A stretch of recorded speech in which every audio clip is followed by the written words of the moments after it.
c'est le télencéphale, les hémisphères cérébraux, la partie vraiment du cerveau proprement dit. Et cette partie du cerveau proprement dit, il va falloir se souvenir quelque chose de très important que vous voyez sur cette diapositive. Merci. Vous avez une vésicule, c'est la vésicule qui va devenir la vésicule du diencéphale, et vous allez avoir deux autres vésicules qui vont naître littéralement de cette vésicule diencéphalique et qui vont former les ventricules latéraux. Ces deux vésicules, droite et gauche, naissent à la partie antérieure, communiquent avec la cavité du diencéphale par le foramen interventriculaire et vont, comme la flèche l'indique, avoir un mouvement d'enroulement de part et d'autre de la cavité diencéphalique. Ce mouvement d'enroulement va entraîner en même temps toutes les structures nerveuses qui sont à côté d'elle. Et parmi les structures nerveuses à côté des vésicules, eh bien, il y a le cortex cérébral. De telle sorte que le cortex cérébral va s'enrouler de la même façon que les vésicules du télencéphale, c'est-à-dire les ventricules latéraux. Et on arrive à cette vue qui n'est autre que la vue latérale du cerveau. Donc, si je vous résume rapidement ce que je viens de dire, eh bien, en bleu, voici la vésicule du diencéphale. Voici une vésicule télencéphalique. Elle va complètement entourer, comme ceci, le diencéphale. Mais il existe deux vésicules télencéphaliques, une droite et une gauche. Il ne faut pas l'oublier. Ces deux vésicules télencéphaliques vont donner les futurs ventricules latéraux. Et dans le premier cours, je vous avais mis en place ces ventricules latéraux. Donc, on refait la cavité du troisième ventricule. Voici l'orifice interventriculaire. Voici l'aqueduc du cerveau. Je m'arrête là. Voici la corne qu'on appelle la corne frontale du ventricule latéral, la corne occipitale et la corne temporale du ventricule latéral. Donc la forme définitive du ventricule latéral sera d'avoir une partie antérieure qui s'appelle frontale, comme l'os, une partie postérieure qui s'appelle occipitale, comme l'os, et une partie inférieure qui s'appelle temporale, comme l'os. Mais vous voyez bien qu'il y a un mouvement d'enroulement, et ce mouvement d'enroulement se fait autour du diencéphale sur ce dessin. En fait, ce mouvement d'enroulement se fait comme pivot, c'est le noyau lenticulaire. Tout tourne autour du noyau lenticulaire. Il existe au niveau de la corne, à la partie postérieure de la corne frontale, à la partie antérieure de la corne occipitale et à la partie postérieure de la corne temporale, un carrefour ventriculaire. Alors maintenant, vous allez imaginer plusieurs structures. Qu'est-ce qu'on a vu comme structure? La première structure que nous avons vue, c'est les plexus choroïdes. Je vous ai dit qu'il y avait des plexus choroïdes à la partie supérieure du troisième ventricule. Vous êtes d'accord avec moi? Je vous ai dit qu'à la partie antérieure, au niveau de la commissure antérieure, au niveau du foramen interventriculaire, ces plexus choroïdes se réfléchissaient et se continuaient en plexus choroïdes des ventricules latéraux. Eh bien, vous pouvez les dessiner en les faisant parcourir la vue ici, en fait, inférieure de la corne frontale du ventricule latéral, puis en avant de la corne occipitale, on est à ce moment-là au niveau du carrefour, et puis ça sera en dedans de la corne temporale, en dedans et en haut de la corne temporale. Donc première structure qui va s'enrouler et que vous connaissez, ce sont les plexus choroïdes. Les plexus choroïdes, vous allez les retrouver s'enroulant avec les ventricules latéraux. De telle sorte que si vous faites une coupe horizontale passant 2 fois, eh bien vous les trouvez en avant et vous les trouvez en arrière. Alors, ce qui nous intéresse aujourd'hui, maintenant, c'est le télencéphale. Pour décrire le télencéphale, pour décrire le cortex cérébral, pour décrire le cerveau, il va falloir décrire 3 vues. Une vue externe, une vue inférieure et une vue interne. Donc on commence par la vue externe, parce que c'est la plus facile. La vue externe va s'enrouler. Et donc sur une vue externe, qu'est-ce que vous allez retrouver? Vue externe ou vue latérale, ce qui est la même chose.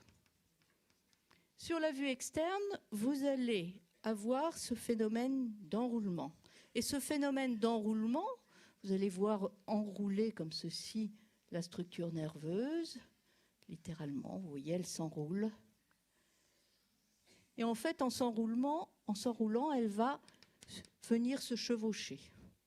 Donc, cet espace qui est ici, eh bien, va former une large fissure. Elle va former la fissure latérale du cerveau. Fissure latérale du cerveau, sur une vue externe, on lui décrit plusieurs parties. On lui décrit un bras postérieur, on lui décrit un bras antérieur et un bras moyen au milieu, mais on lui décrit un élément horizontal et un élément vertical. Donc la fissure latérale, qui s'appelle aussi la fissure de Sylvius dans les livres, vous entendrez parler de vallée sylvienne, vous entendrez parler de sillon de Sylvius. Le nom actuel, c'est fissure latérale. Eh bien, il est important de retenir que cette fissure latérale va présenter plusieurs bras, dont un bras horizontal et un bras vertical.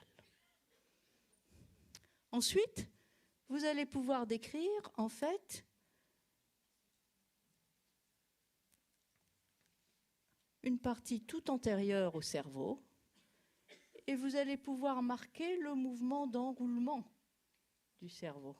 Et vous allez revenir en avant. Donc vous avez bien ce phénomène d'enroulement de la structure nerveuse autour, en fait, de cette fissure qui va marquer le chevauchement des 2 cortex. Donc si je refais le dessin, eh bien vous avez le sillon de Sylvius, la fissure latérale. En avant, vous auriez le pôle frontal, le bord supérieur du cerveau, le pôle occipital et le pôle temporal. Celle-là est un peu mieux, donc on va continuer sur celle-là. L'autre sillon important à connaître, c'est le sillon central. Sur une vue latérale, il part du bord supérieur et il va être légèrement oblique en bas et en avant. C'est le sillon central.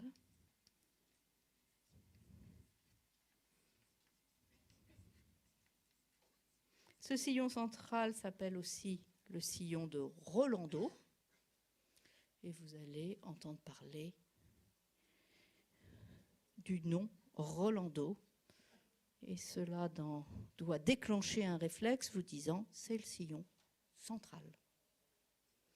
En avant du sillon central et au-dessus de la fissure latérale, vous avez ce qu'on appelle un lobe.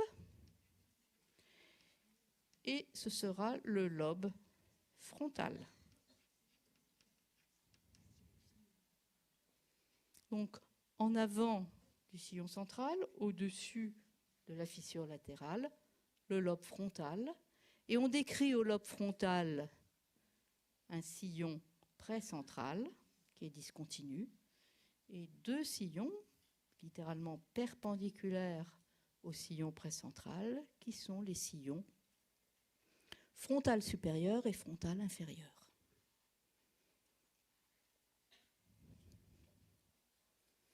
Entre les sillons, vous avez des gyrus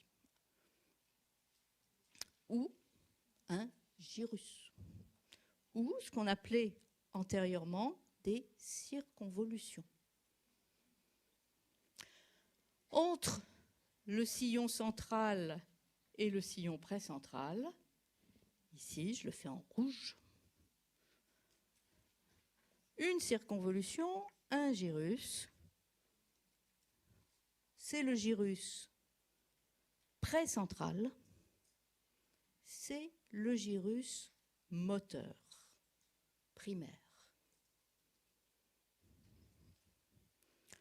Une partie des fibres du faisceau cortico-spinal naîtra dans ce gyrus. Il s'appelle aussi frontal ascendant. Donc, gyrus précentral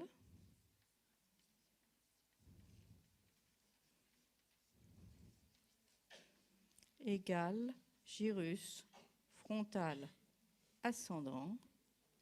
On dit que c'est l'aire motrice primaire. Une partie des fibres du faisceau cortico-spinal naîtra dans ce gyrus. En avant du sillon précentral, eh bien vous avez d'autres circonvolutions, un gyrus frontal supérieur, un gyrus frontal moyen, un gyrus frontal inférieur. Au niveau de ce gyrus frontal inférieur, eh bien, vous retrouvez le bras horizontal, le bras vertical de la fissure latérale. Et cette zone, ici, a été décrite par Broca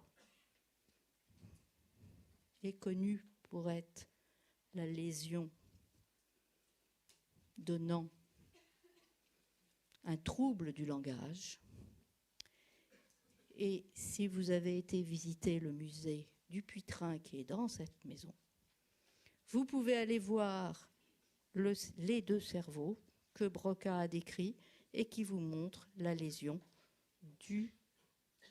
de la troisième circonvolution frontale.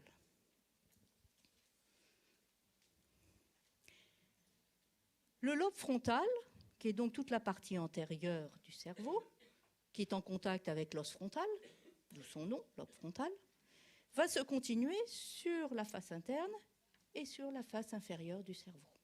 Donc on sera obligé de la revoir en dessinant la face interne et la face inférieure du cerveau. En arrière du sillon central, au-dessus et en arrière de la fissure latérale, le lobe pariétal.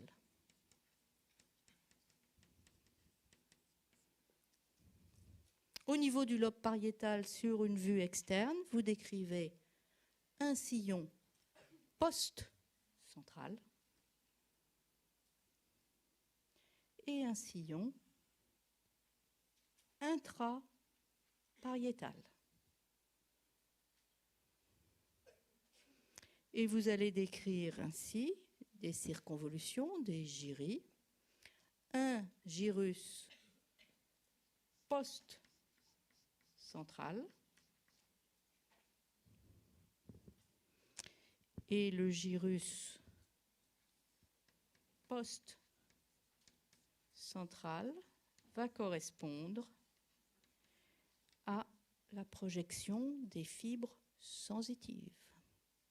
On dit que c'est l'aire sensitive primaire.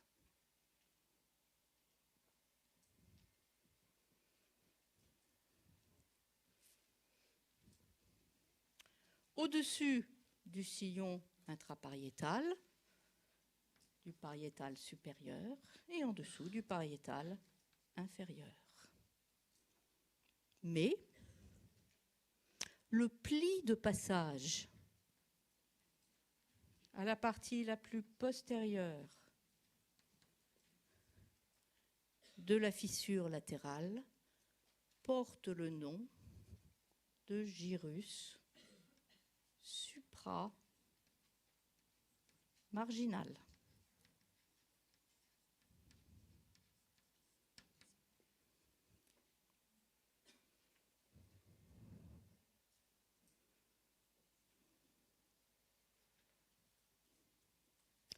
En dessous de la fissure latérale, le lobe temporal.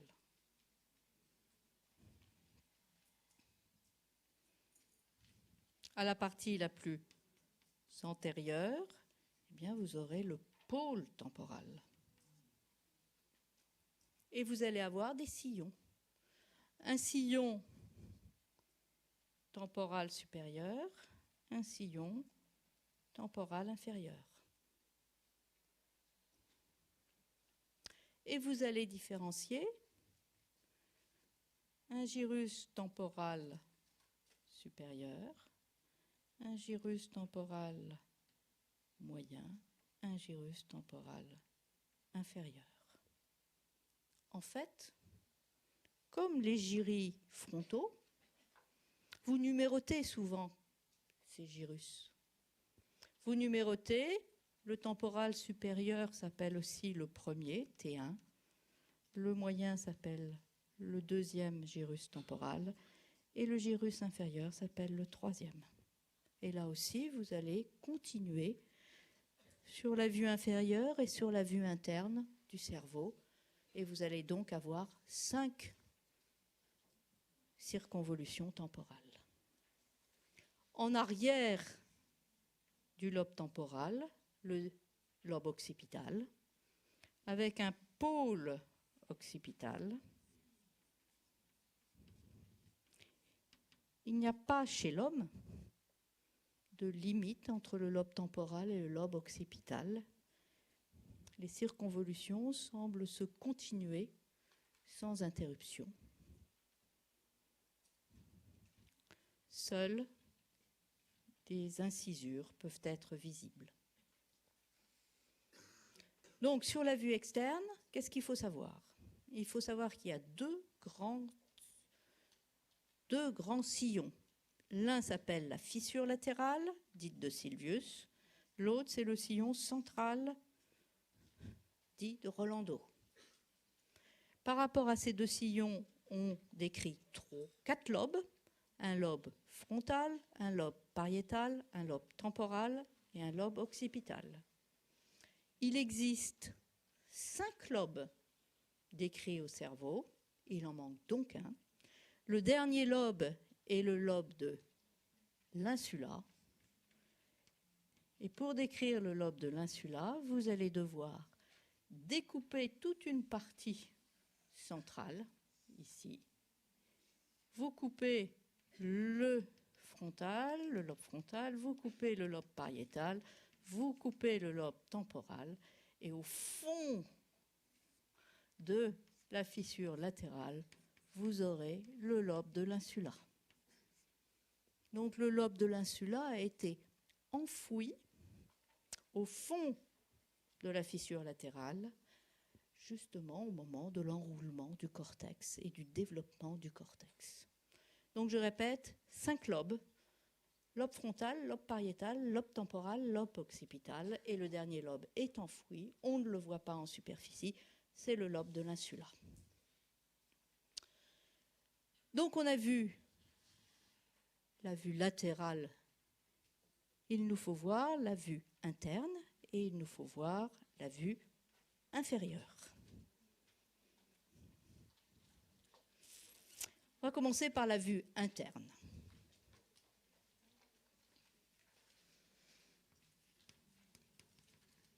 La vue interne ou la vue médiale, ce qui est la même chose.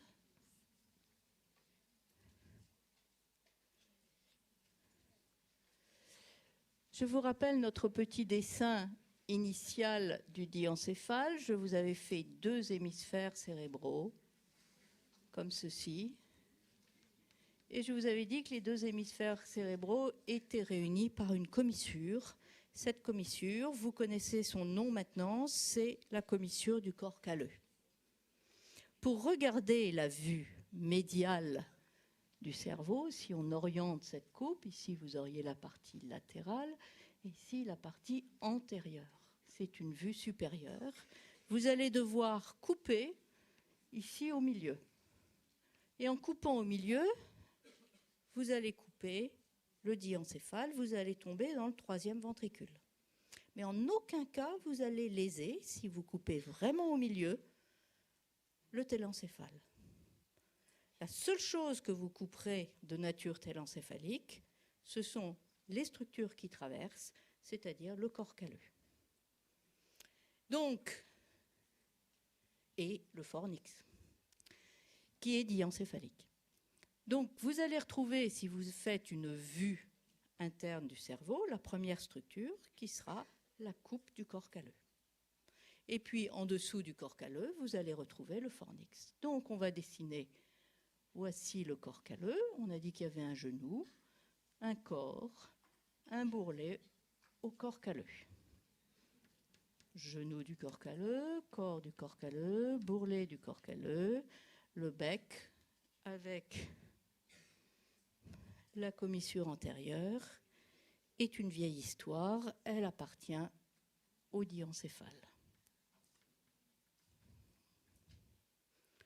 La seconde structure que vous allez couper, c'est le fornix. On sait que le fornix et colonnes antérieures appartiennent au diencéphale. Voici les colonnes antérieures. Et puis le corps, ça colle au corps calleux. Et puis il va diverger. Et ces piliers postérieurs vont aller rejoindre, et je vous ai dit tout à l'heure, qu'ils allaient rejoindre le crochet. Un crochet au niveau temporal. Donc je vous dessine ce crochet. J'ai bien sûr supprimé le diencéphale. C'est une vue interne du cerveau et j'ai coupé le diencéphale. Donc je pourrais vous marquer ici, en fait, ici la coupe du diencéphale pour me permettre de voir les structures cérébrales. Alors qu'est-ce que l'on va décrire ? Le premier sillon qu'on va décrire sur une vue interne, c'est le sillon qu'on appelle le sillon singulaire. C'est un sillon qui semble partir de la commissure antérieure et qui va être parallèle au corps calleux. Donc, il décrit un trajet parallèle au bord supérieur du corps calleux. À peu près à la moitié du corps calleux, eh bien, il va donner son bras marginal, sa partie marginale qui va rejoindre le bord supérieur du cerveau. Ce sillon s'appelle le sillon singulaire, et il s'appelle le sillon singulaire car le gyrus, qui est situé entre le corps calleux et ce sillon, s'appelle le gyrus singulaire. Donc ici, vous avez le gyrus singulaire. Ensuite, vous allez pouvoir dessiner le bord inférieur, le bord antérieur, le bord supérieur du lobe frontal. Donc vous allez avoir tout le lobe frontal. Donc je vous oriente ici, la partie supérieure est en haut du tableau, la partie antérieure se situe à ma gauche.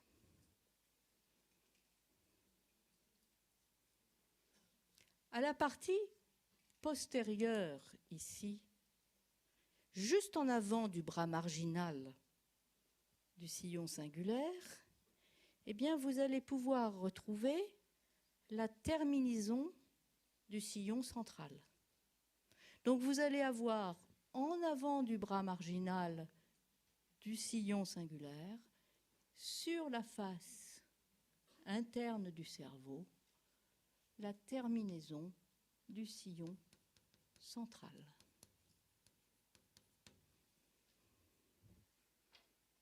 Et en avant de ce sillon central, vous pourriez avoir un sillon qui correspondrait au sillon précentral.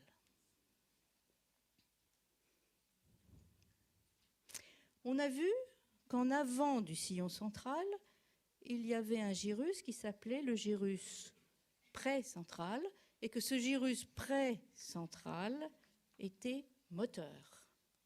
Eh bien, en avant du sillon central, dans cette zone, vous avez le début ou la terminaison, comme vous voulez, du gyrus précentral. Donc, vous allez avoir une partie motrice. L'aire motrice primaire se continue sur la face interne du cerveau. Sur la face externe,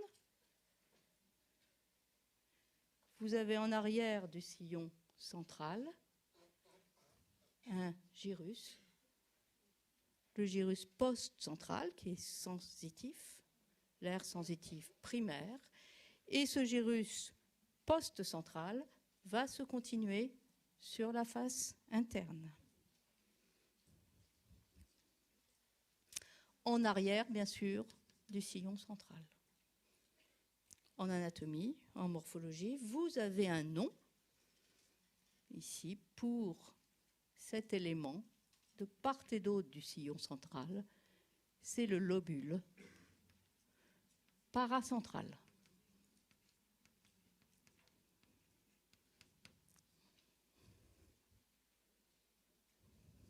Et en avant de ce lobule paracentral, eh bien, vous retrouveriez la frontale supérieure. Donc vous retrouveriez la frontale supérieure sur la face interne du cerveau.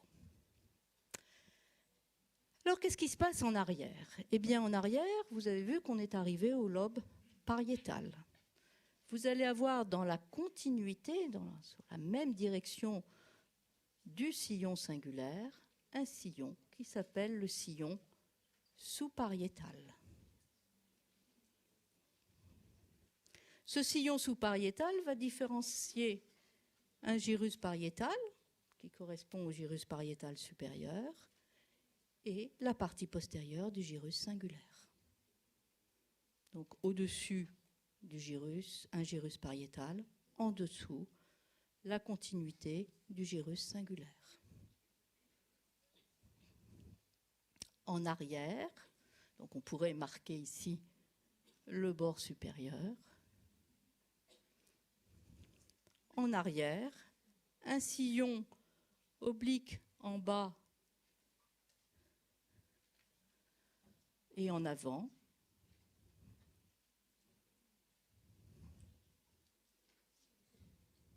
Le sillon pariéto-occipital. Il va donc différencier le lobe pariétal du lobe occipital. On continue notre dessin avec le pôle occipital. Naissant du pôle occipital, un autre sillon tout à fait important qui va aller rejoindre le sillon pariéto-occipital. C'est le sillon calcarin.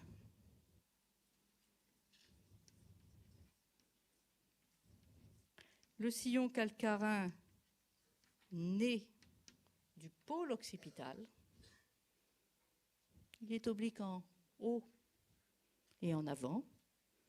Il va rejoindre le sillon pariéto-occipital. C'est une bonne façon de le reconnaître. Il est sur la face interne du cerveau, la face médiale du cerveau, et il est le lieu de projection des voies visuelles. On dit que sur les 2 berges du sillon calcarin se projettent les voies visuelles. De part et d'autre du sillon calcarin, vous avez l'aire visuelle primaire. Donc, l'aire visuelle, vision. Alors, en anatomie, il y a des noms entre le pariéto-occipital et le calcarin. On a décrit, par exemple, un cuneus. Je ne suis pas sûre que ça soit important.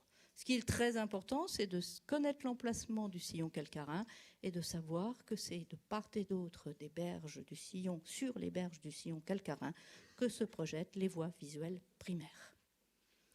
Alors, il nous reste toute la partie antérieure et inférieure de ce dessin.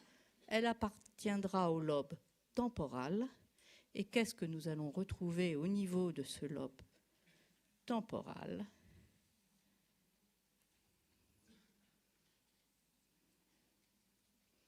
Eh bien, nous allons retrouver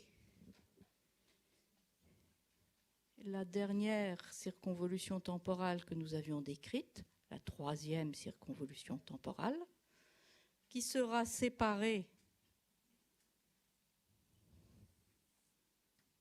par un sillon. Ça, c'est la 3e, qui sera un sillon temporo-occipital latéral.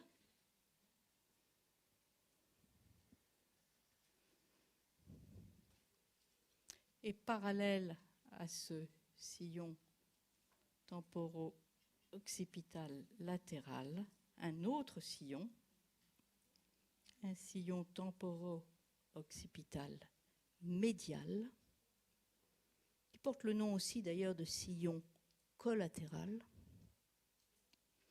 et qui va ainsi séparer la 4e circonvolution temporale de la 5e circonvolution temporale. Donc en fait, il existe bien 5 circonvolutions temporales. Une temporale supérieure ou la première, une temporale moyenne ou la seconde, une temporale inférieure ou 3e temporale qui fait la jonction entre la face externe et la face interne et inférieure. On la retrouve donc sur cette vue interne. Mais on retrouve aussi les 2 autres circonvolutions temporales, la 4e circonvolution temporale et la 5e. Or, la 5e, elle est très très compliquée. La 5e circonvolution temporale, qui s'appelle aussi la circonvolution para-hippocampique,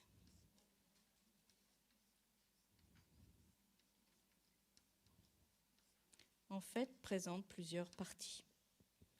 Et cette circonvolution para-hippocampique, on en reparlera longuement dans le dernier cours qui s'appelle système limbique. Mais déjà, sachez qu'il existe une partie qu'on appelle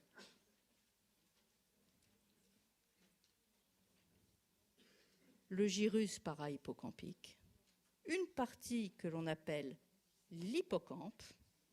Et pourquoi l'appelle-t-on l'hippocampe ? C'est tout simplement qu'elle ressemble au petit animal marin qui s'appelle l'hippocampe. Et qu'en définitive, cet hippocampe, cette 5e circonvolution temporale, au moment du développement du cerveau, va se retrouver complètement enfouie à l'intérieur du cerveau, très interne, et qu'elle va se replier sur elle-même. Et elle va se replier sur elle-même dans un mouvement de rotation, comme si vous faisiez d'une supination une pronation. Et elle va se retourner sur elle-même à son extrémité antérieure, comme si vous preniez votre main et que vous la déposiez sur votre avant-bras. Quand vous avez ce mouvement de la main sur l'avant-bras, vous allez former le crochet de l'hippocampe. Et c'est au niveau de ce crochet de l'hippocampe que vient buter les piliers postérieurs du fornix. Et je dis bien buter les piliers postérieurs du fornix. Alors que l'hippocampe, quand elle s'enroule sur elle-même comme un mouvement de supination en pronation, va donner un gyrus qu'on peut voir en profondeur, on pourra le regarder si on a le temps tout à l'heure, qui s'appelle le gyrus denté. Alors, mon dessin est relativement faux d'ailleurs, parce qu'il devrait être T5, se trouve ici.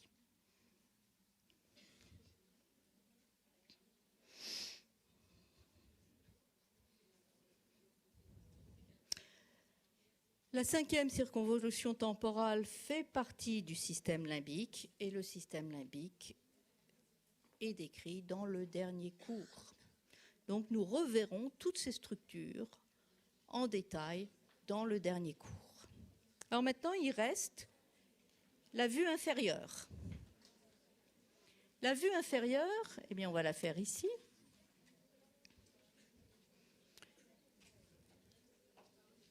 Pour voir la vue inférieure du cerveau, il faut couper le tronc cérébral.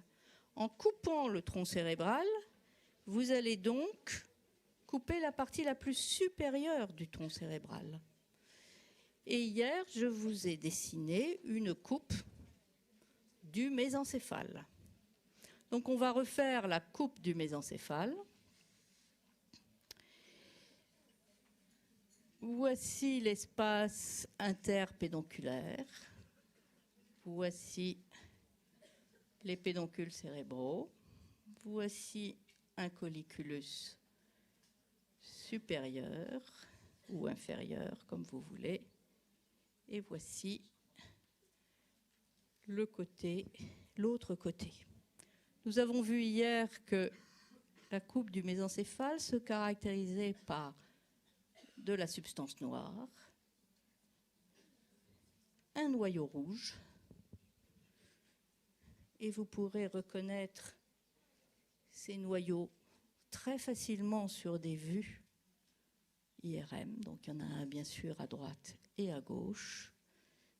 Voici la substance noire contralatérale. Vous avez une cavité au mésencéphale, c'est la cavité.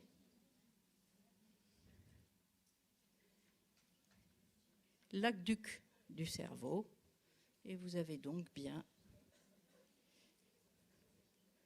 une vue, une coupe des pédoncules cérébraux. À l'intérieur de l'espace interpédonculaire, maintenant vous savez absolument ce qu'il y a. Il y a le chiasma optique en avant, l'arrivée des nerfs optiques, les bandelettes optiques contournent les pédoncules cérébraux, et à l'intérieur donc de cet espace interpédonculaire, l'infundibulum de la tige pituitaire et les deux corps mammillaires avec l'espace perforé postérieur.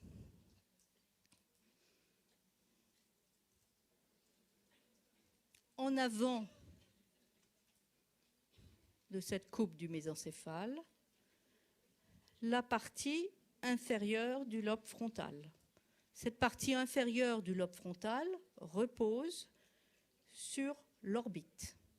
Donc on l'appelle souvent la partie orbitaire du lobe frontal.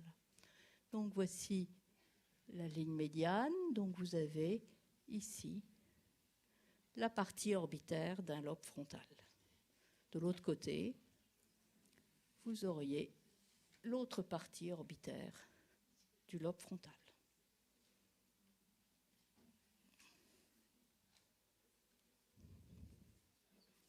Qu'est-ce qu'on va retrouver au niveau de la partie orbitaire du lobe frontal?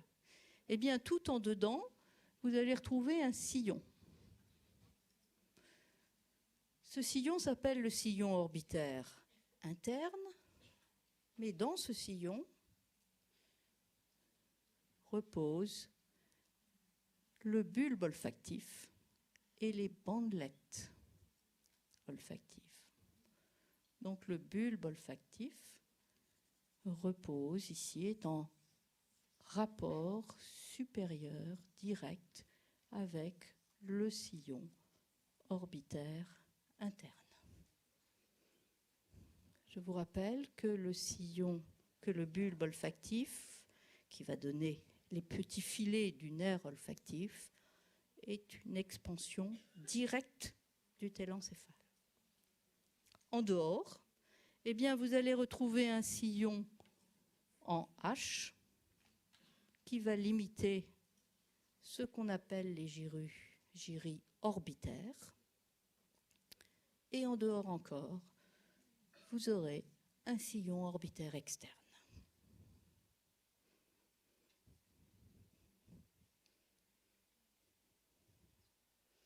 Donc, la partie inférieure du lobe orbitaire du lobe frontal repose sur l'orbite, et les gyrus, tout naturellement, portent le nom de gyrus orbitaires pour la plupart d'entre eux, pas pour tous. En arrière, qu'est-ce qu'on retrouve? Eh bien, en arrière, on va retrouver le lobe temporal. La limite entre le lobe frontal et le lobe temporal, ce sera la fissure latérale. En fait, classiquement dans les livres, eh bien, vous voyez que la fissure latérale se prolonge sur la vue inférieure et interne. Donc on peut marquer ici le pôle temporal et puis le bord externe de l'encéphale.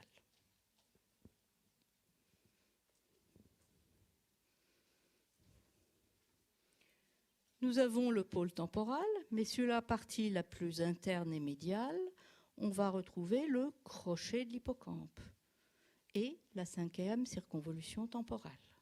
Donc, ici, en rapport avec le mésencéphale, vous allez avoir un crochet que j'hypertrophie parce qu'il est tout petit, et puis la 5e circonvolution temporale. On sait que cette 5e circonvolution temporale présente une partie qui est l'hippocampe, avec le crochet de l'hippocampe, et un gyrus qui est para-hippocampal. Et ce gyrus est la limite entre la 5e circonvolution temporale et la 4e, c'est le sillon collatéral ou sillon occipito-temporal. Donc le voici. Donc on est bien ici au niveau de l'hippocampe et ici au niveau de la 5e circonvolution temporale. En dehors, on retrouve bien la 4e circonvolution temporale, limitée par le sillon occipital, temporo-occipital médial. Donc on retrouve bien la 4e circonvolution temporale. Et on va pouvoir mettre la limite externe ici, avec le pôle occipital en arrière.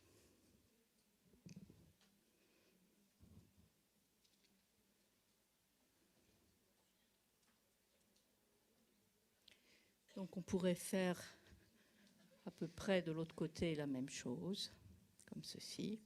En profondeur, on pourrait voir le bourrelet du corps calleux.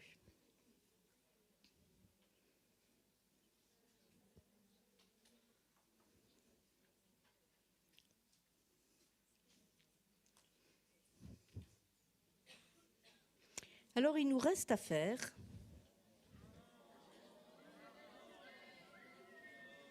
normalement les coupes. Une coupe frontale et une coupe horizontale.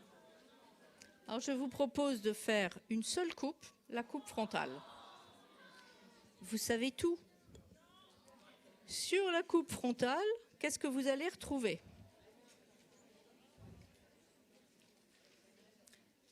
On va la simplifier. Si vous faites une coupe frontale,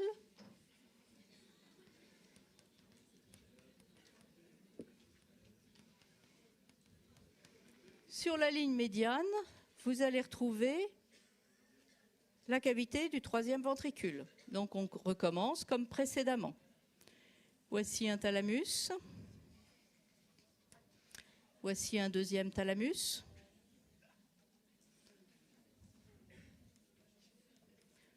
Voici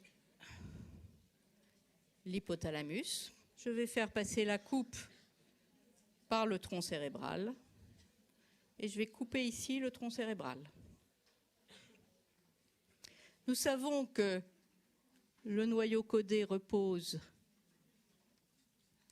sur le thalamus. Il s'en sépare au niveau de la queue du noyau codé. Nous savons que sur une coupe frontale, on coupe le corps calleux. Voici le corps calleux coupé. Et nous savons que sur la ligne médiane, nous retrouvons le septum lucidum, le fornix. On a bien un ventricule latéral à droite, un ventricule latéral à gauche, le troisième ventricule sur la partie médiane.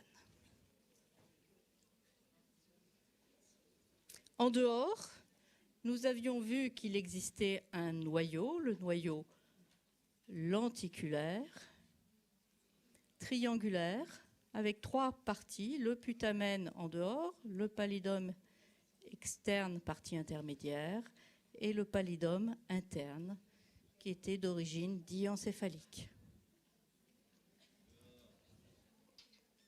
Il ne nous reste plus, après ceci, à mettre les circonvolutions. Donc on va imaginer que l'on passe par toutes les circonvolutions frontales, comme ceci, un peu obliquement, et par toutes les circonvolutions temporales. Donc qu'est-ce que l'on va retrouver? Eh bien, il existe un sillon juste au-dessus du corps calleux. En haut, nous allons retrouver le gyrus singulaire avec le sillon singulaire.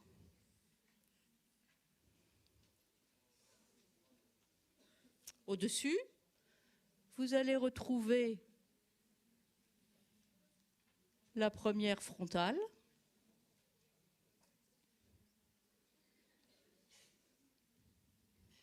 puis vous allez retrouver la deuxième frontale,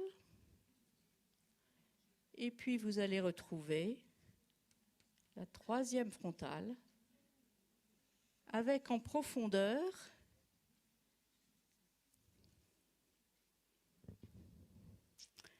la fissure latérale. La fissure latérale s'enfonce en profondeur, et cette fissure latérale a au fond d'elle-même un lobe, le lobe de l'insula. Si vous repérez la fissure latérale, vous repérerez toujours l'insula.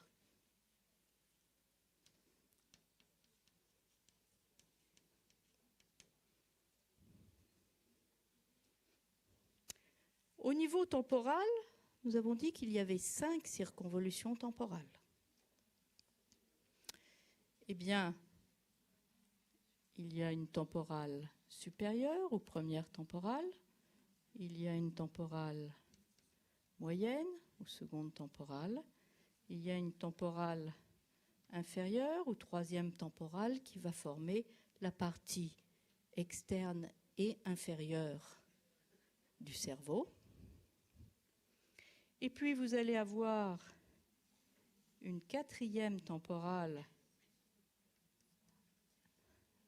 avec le sillon collatéral. Et vous allez avoir la circonvolution de l'hippocampe, qui est toujours très reconnaissable, absolument toujours très reconnaissable, par sa forme, qui a la forme d'un hippocampe. Donc ici, je vous ai dessiné l'hippocampe proprement dite, et en dessous, séparé par un sillon qui s'appelle le sillon de l'hippocampe, vous avez le gyrus para-hippocampal.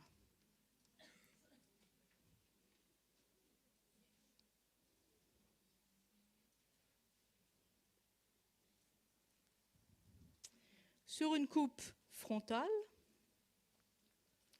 vous allez retrouver la capsule interne.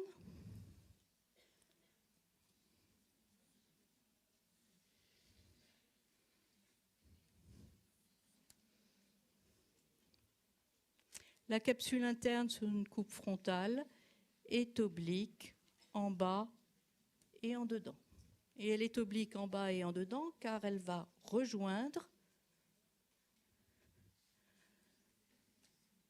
le tronc cérébral. Donc sur une coupe frontale, la capsule interne est toujours oblique en bas et en dedans.